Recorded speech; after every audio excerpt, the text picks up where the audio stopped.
میں نے کبھی سوچا بھی نہیں تھا کہ جس گھر میں میں دلہن بن کر آئی ہوں وہاں میری سب سے بڑی دشمن کوئی غیر نہیں بلکہ میری اپنی ہی نند ہوگی۔ شروع میں مجھے لگتا تھا کہ شاید وہ مجھے سمجھنے کی کوشش کر رہی ہے، لیکن وقت گزرنے کے ساتھ ساتھ مجھے احساس ہوا کہ وہ میرے ہر قدم پر نظر رکھ رہی ہے۔ ایک دن میں اپنے شوہر سے فون پر بات کر رہی تھی، ہم دونوں ہنسی مذاق کر رہے تھے کہ اچانک کال ویٹنگ آئی۔ یہ میری نند کی کال تھی۔ مجھے شوہر نے میری کال ہولڈ پر لگا کر اس کی کال اٹھا لی۔ چند لمحوں بعد وہ واپس آئے تو ان کی آواز کچھ عجیب سی ہو گئی تھی۔ میں نے پوچھا کیا ہوا؟ وہ ہنس کر بولے کچھ نہیں، میری بہن کہہ رہی تھی کہ تم 1 گھنٹے سے کسی سے فون پر باتیں کر رہی ہو۔ کیا مجھے پتا ہے؟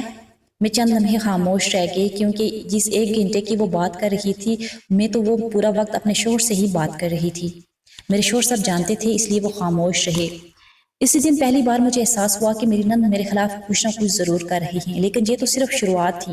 اس کے بعد اس کی حرکتیں بڑھتی چلی گئیں۔ میرے شوہر جب بھی گھر سے باہر جاتے تو دن میں کئی بار مجھے کال کرتے، وہ میری خیریت پوچھتے، مجھ سے باتیں کرتے اور ہر چھوٹی بڑی بات مجھ سے شیئر کرتے۔ شاید یہی بات میری نند کو سب سے زیادہ چبھتی تھی۔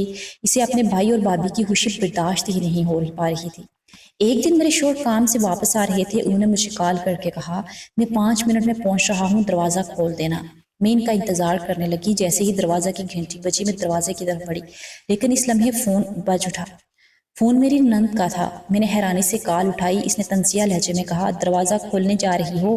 میں نے کہا ہاں، تمہارے بھائی آئے ہیں۔ وہ فوراً بولی پکا میرے بھائی ہی آئے ہیں؟ اس کی بات سن کر میرا خون کھل گیا، لیکن میں خاموش رہی۔ مجھے سمجھ آ چکی تھی کہ وہ میرے کردار پر شک پیدا کرنا چاہتی ہے۔ وہ چاہتی تھی کہ کسی نہ کسی طرح اس کے بھائی کے دل میں میرے خلاف بدگمانی پیدا ہو جائے۔ لیکن اللہ کا شکر تھا میرے شوہر مجھ پر اندھا اعتماد کرتے تھے۔ وہ مجھے جانتے تھے، وہ میری نیت اور میرے کردار سے واقف تھے، اس لیے میری نند کی کوئی سازش کامیاب نہیں ہو پا رہی تھی۔ مگر جب ایک راستہ بند ہو جاتا ہے نا تو دوسرا راستہ نکل ہی جاتا ہے۔ وقت گزرتا گیا، مہینے سالوں میں بدل گئے، گھر میں سب کچھ ٹھیک چل رہا تھا۔ بس ایک چیز تھی جو میری نند کو روز نئی سازش کا موقع دے رہی تھی، اور وہ تھی میری خالی گود۔ شادی کو کئی سال گزر چکے تھے لیکن میں ماں نہیں بن سکی۔ یہ میرے لیے پہلے ہی بڑا دکھ تھا، لیکن میری نند نے اس دکھ کو ہتھیار بنا لیا۔ ہر دوسرے دن وہ اپنے بھائی کو فون کرتی اور پھر بڑے معصوم انداز میں کہتی بھائی فلاں کی شادی تو تمہارے پاس ہوئی تھی، اس کے تو 2 بچے بھی ہو گئے ہیں، اور فلاں کو دیکھو اس کے گھر میں ننا مہمان آ گیا ہے۔ پھر ایک لمبی خاموشی کے بعد کہتی آخر تمہارے ہاں کیوں نہیں ہو رہا؟ وہ جانتی تھی کہ یہ سوال میرے شوہر کے دل میں چبھے گا۔ وہ چاہتی تھی کہ آہستہ آہستہ میرے شوہر مجھ سے بددل ہو جائیں، لیکن میرے شوہر ہر بار ایک ہی جواب دیتے اولاد اللہ کی دین ہے، جب وہ چاہے گا دے دے گا۔ یہ سن کر میری نند کا چہرہ اتر جاتا، لیکن وہ باز آنے والوں میں سے بالکل بھی نہیں تھی۔ اب اس نے میرے خلاف ایک نئی جنگ شروع کر دی تھی۔ وہ مجھ سے بات بات پر جھگڑتی، میرے کپڑے خراب کر دیتی، میری چیزیں چھپا دیتی اور پھر الزام مجھ پر لگا دیتی۔ کبھی میری پسندیدہ چوڑیاں توڑ دیتی، کبھی میری سلائی کی ہوئی ڈریس خراب کر دیتی، اور جب میں احتجاج کرتی تو وہ الٹا شور مچا دیتی۔ گھر والوں کے سامنے معصوم بن جاتی اور مجھے جھگڑالو ثابت کرنے کی کوشش کرتی، لیکن میں خاموش رہتی کیونکہ میں جانتی تھی کہ بعض جنگیں جواب دینے سے نہیں بلکہ صبر سے جیتی جاتی ہیں۔ مجھے کیا پتا تھا کہ میری نند ابھی اپنی سب سے خطرناک چال چلنے والی ہے، وہ چال جو میری پوری زندگی بدل کر رکھ دے گی۔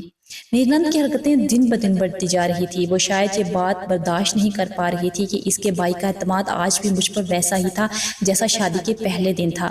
وہ جتنی سازشیں کرتی اتنی ہی ناکام ہو جاتی، اور یہی چیز اسے اندر ہی اندر جلا رہی تھی۔ ایک دن میں کچن میں کام کر رہی تھی، اچانک میری سونے کی انگوٹھی غائب ہو گئی۔ میں نے پورا گھر چھان مارا، الماری دیکھی، ڈریسنگ ٹیبل دیکھی، کچن دیکھا، لیکن انگوٹھی کہیں بھی نہ مجھے ملی۔ شام کو میری نند شور مچانے لگی بھابھی میری بھی ایک انگوٹھی غائب ہے۔ پھر اس نے پورے گھر کو سر پر اٹھا لیا۔ سب لوگ جمع ہو گئے، مجھے عجیب سا احساس ہو رہا تھا، ایسا لگ رہا تھا جیسے کچھ ہونے والا ہے۔ اچانک میری نند میرے کمرے میں گئی اور چند لمحوں بعد چیختی ہوئی باہر آئی مل گئی مل گئی۔ سب لوگ بھاگ کر اس کے پاس پہنچے۔ اس کے ہاتھ میں وہی انگوٹھی تھی جو اس کے مطابق گم ہوئی تھی، اور حیرت کی بات یہ تھی کہ وہ میرے کپڑوں کے درمیان سے نکلی تھی۔ میرا رنگ زرد پڑ گیا، مجھے فوراً سمجھ آ گیا کہ یہ ایک منصوبہ ہے۔ میں نے کہا میں نے یہ انگوٹھی نہیں لی، لیکن میری نند زور زور سے رونے لگی بھابھی بھائی دیکھ لیں اپنی بیوی کو۔ میں تو پہلے دن سے کہہ رہی تھی یہ معصوم بننے کا ڈرامہ کرتی ہے۔ گھر میں ایک عجیب سی خاموشی چھا گئی، سب کی نظریں میرے شوہر پر تھیں۔ میں بھی کانپتے دل سے انہی کو دیکھ رہی تھی۔ میرے شوہر نے انگوٹھی اٹھائی، کچھ دیر اسے غور سے دیکھا، پھر اچانک بولے یہ ڈرامہ بند کرو۔ میری نند حیران رہ گئی، بھائی آپ کیا کہہ رہے ہیں؟ میرے شوہر نے سخت لہجے میں کہا، میں اپنی بیوی کو جانتا ہوں، وہ ایسی حرکت کبھی بھی نہیں کر سکتی۔ اگر تمہیں لگتا ہے کہ میں تمہاری باتوں میں آ جاؤں گا تو تم غلط ہو۔ میری نند کا چہرہ سرخ ہو گیا، شاید پہلی بار اس کے منصوبے کو اتنی بڑی شکست ہوئی تھی۔ اس رات وہ بہت دیر تک میرے کمرے میں روتی رہی، لیکن مجھے معلوم تھا کہ اس کے آنسوں پچھتاوے کے نہیں، وہ کسی نئی چال کی تیاری کر رہی تھی۔ اور واقعی چند دن بعد اس نے ایسا قدم اٹھایا جس نے میری زندگی کا سکون چھین لیا۔ ایک دوپہر میں گھر اکیلی تھی، میرے شوہر دفتر گئے ہوئے تھے۔ اچانک دروازے پر دستک ہوئی، میں نے دروازہ کھولا تو باہر ایک نامعلوم آدمی کھڑا تھا۔ میں گھبرا گئی۔ جی، وہ بولا، آپ سے ضروری بات کرنی ہے۔ میں نے فوراً دروازہ بند کر دیا۔ مجھے اس آدمی سے کوئی واسطہ نہیں تھا، لیکن شام کو جب میرے شوہر گھر آئے تو ان کا چہرہ بدلا ہوا تھا۔ میں نے پوچھا کیا ہوا، انہوں نے جواب نہیں دیا۔ کافی دیر بعد انہوں نے اپنا فون میری طرف بڑھایا۔ فون میں ایک تصویر تھی، وہی آدمی اور میرے گھر کا دروازہ۔ تصویر ایسے لی گئی تھی جیسے میں اس آدمی سے چھپ چھپ کر ملاقات کر رہی ہوں۔ میرا دل دھک سے رہ گیا۔ میں فوراً سمجھ گئی یہ میری نند کی نئی سازش ہے۔ کسی نے جان بوجھ کر تصویر کھینچی تھی تاکہ میرے کردار پر سوال اٹھایا جا سکے۔ میری آنکھوں میں آنسو آ گئے۔ میں نے پوری بات بتائی کہ وہ آدمی کون تھا، کیوں آیا تھا، اور میں نے فوراً دروازہ بند کر دیا تھا۔ میرے شوہر خاموشی سے سنتے رہے، پھر انہوں نے ایک ایسی بات کہی جس نے میری آنکھوں میں آنسو لا دیے۔ انہوں نے کہا، اگر مجھے تم پر اعتماد نہ ہوتا تو میں تم سے پوچھتا بھی نہیں، میں صرف تمہارا جواب سننا چاہتا تھا۔ اس لمحے مجھے لگا کہ دنیا کی سب سے بڑی نعمت ایک اچھا شریک حیات ہوتا ہے۔ لیکن میری نند اب نفرت کی اس حد تک پہنچ چکی تھی کہ جہاں انسان صحیح اور غلط میں فرق کرنا بھول جاتا ہو۔ اور پھر ایک دن اچانک میری طبیعت خراب ہونے لگی، مجھے چکر آنے لگے، کمزوری بڑھنے لگی۔ میں نے سوچا شاید عام سی تھکن ہے، لیکن جب ڈاکٹر کے پاس گئی تو خبر ملی اس نے میری زندگی بدل دی۔ ڈاکٹر مسکرا کر بولی، مبارک ہو، آپ ماں بننے والی ہیں۔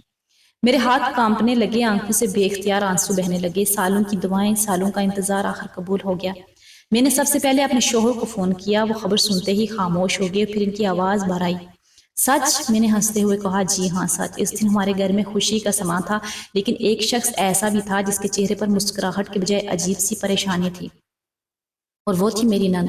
کیونکہ جس ہتھیار سے وہ سالوں سے مجھے کمزور کرتی آئی وہ آج اس کے ہاتھ سے نکل چکا تھا، اور اسی دن میں نے اس کی آنکھوں میں پہلی بار خوف دیکھا، مگر مجھے اندازہ نہیں تھا کہ وہ اپنی سب سے خطرناک چال چلنے والی ہے، ایسی چال جس سے نہ صرف میری جان بلکہ میرے ہونے والے بچے کی زندگی بھی خطرے میں پڑنے والی ہے۔ ایک دن میں کچن میں کھڑی تھی کہ میری نند میرے پاس آئی، اس کے ہاتھ میں دودھ کا گلاس تھا۔ وہ پہلی بار اتنے پیار سے بولی، بھابی اب آپ اکیلی نہیں ہیں، آپ اپنا خیال رکھا کریں، یہ دودھ پی لیں۔ میں حیران ہوئی کیونکہ برسوں میں اس نے کبھی اتنی محبت سے مجھے نہیں کہا تھا، لیکن میں نے دل سے بدگمانی نہیں کی۔ میں نے سوچا شاید اب وہ بدل گئی ہے۔ میں نے دودھ پی لیا۔ چند ہی منٹ بعد میری طبیعت خراب ہونے لگی۔ شاید مجھے کیا ہو گیا، شدید گھبراہٹ ہونے لگی، چکر اور پیٹ میں عجیب سا درد۔ میں زمین پر گر گئی، گھر میں بھگدڑ مچ گئی، مجھے فوراً اسپتال لے جایا گیا۔ ڈاکٹر نے کافی دیر تک چیک اپ کیا۔ میرے شوہر باہر پریشانی سے ٹہل رہے تھے۔ آخر ایک ڈاکٹر باہر آئی، اس کے چہرے پر سنجیدگی تھی۔ اب خطرہ ٹل گیا ہے، لیکن مریضہ کو بہت احتیاط کی ضرورت ہے۔ میرے شوہر نے سکھ کا سانس لیا، مگر اسی دوران ڈاکٹر نے ایک اور بات کہی، کیا مریضہ نے کوئی ایسی چیز کھائی تھی جس سے الرجی ہو؟ یہ سوال سن کر میرے شوہر چونک گئے، کیونکہ میری طبیعت حمل کے شروع سے بالکل ٹھیک تھی۔ پھر اچانک ایسا کیا ہوا؟ جب میں گھر واپس آئی تو میرے دل میں بار بار وہ دودھ والا گلاس گھوم رہا تھا، لیکن میرے پاس کوئی ثبوت نہیں تھا، اس لیے میں خاموش رہی۔ چند دن بعد ایک عجیب واقعہ ہوا۔ میں اپنے کمرے میں تھی کہ اچانک میری نند کا فون صوفے پر بجنے لگا۔ وہ جلدی میں فون گھر بھول گئی تھی۔ فون بار بار بج رہا تھا، اسکرین پر ایک نام نظر آ رہا تھا، شازیہ۔ مجھے تجسس ہوا، اتنے میں کال بند ہو گئی، لیکن فوراً ایک میسج آیا۔ میسج پڑھ کر میرے ہاتھ کانپنے لگے۔ لکھا تھا، جو دعا تم نے دودھ میں ملائی تھی اس کا اثر زیادہ ہو گیا تھا، آئندہ احتیاط کرنا۔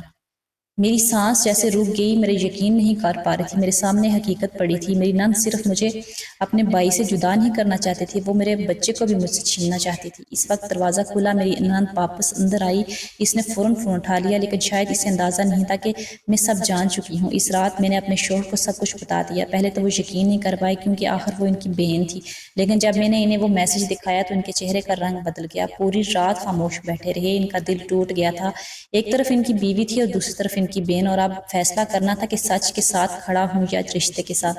اگلی صبح انہوں نے اپنی بہن کو سب کے سامنے بلایا، گھر کے تمام افراد موجود تھے۔ میرے شوہر نے فون اس کے سامنے رکھ دیا اور صرف ایک سوال پوچھا، یہ سب کیا ہے؟ میری نند کا چہرہ سفید پڑ گیا، اس کی زبان لڑکھڑانے لگی، اور پھر پہلی بار اس کے جھوٹ کی دیوار ٹوٹنے لگی۔ وہ حقیقت جو برسوں سے پردے کے پیچھے چھپی تھی سب کے سامنے آنے لگی۔